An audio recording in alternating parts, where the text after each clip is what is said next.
Камчыбек Ташиевди эстегенде анын канчалаган адамды жеке кызыкчылыгы үчүн сатып, кайра жеке кызыкчылыгы үчүн жарашып, өзү сатып кеткен адамды мактап, Айтор бийликке жетүү үчүн түлкүдөй куулуп, кызга окшоп кылыгын көрсөтүп жүрүп, өз максатына жеткен шундук саясатчы экенин баары билсе да, өзү билбейт деп ар кандай ролдорду ойноп келет.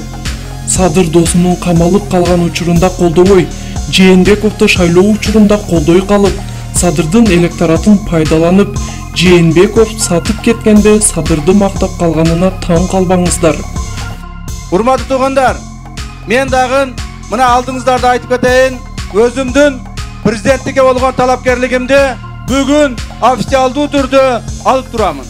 Сооронбай Жээнбековдун пайдасына жана Ата журт партиясынын колдоочулары, шайлоочулары Сооронбай Жээнбековду президент кылып шайлоого аракет кылыңыздар жана добушуңуздарды бериңиздер.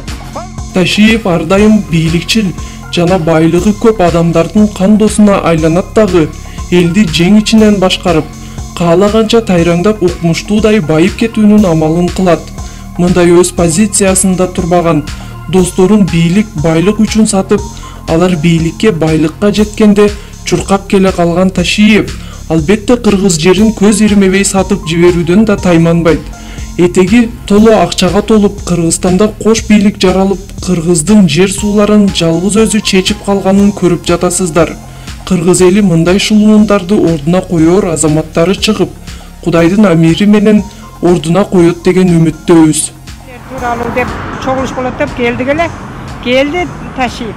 Келип өзүнүн сөздөрүн айтты, кайсы жерди канчага сатты, кимден канча жер алганын айтты.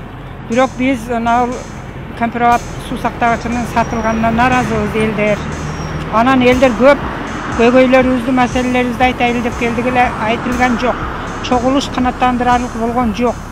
Толук эле Ташиев сүйлөп бүттү, анан кийин эч ким элдин үнүн уккан жок. Бир 5-6 дежурный чалдарды коюп койгон экен, ошолор сүйлөп ката берди, рахматын айтты. Анан кетти. Биздин үнүбүздү уккан жок. Мен мына кымбатчылык болуп атат элде, журтта. Бардык продукталар кымбат, иштегенге иш жок. Келин кыздарыбыз, балдарыбыз бардыгы үйдө отурат. Россияга жөнөтөлү десек, Россиянын жол кирасы өзү 60 миң, 70 миң болуп атат. Ол акчаны биз каяктан табабыз? Иши основаниясы бар. Основаниясы бар. Барса ол жерде иш табылып калабы, табылбайбы? Ана мына жерде отурганга такыр иш жок. 5-6 миң пенсиябыз бар. Биздин пенсияны гана карап отурат балдар. Ол пенсиябызга ун дагы май, чай, май ошончо кымбат. 5 литр май 700-800 сом болуп атат. Сахардын өзү 70 сом болуп атат. Жашоо кыйын болуп калды. Ушуга окшогон маселелерди айтайлы, жеткирели десек, биздин үнүбүздү эч ким уккан жок.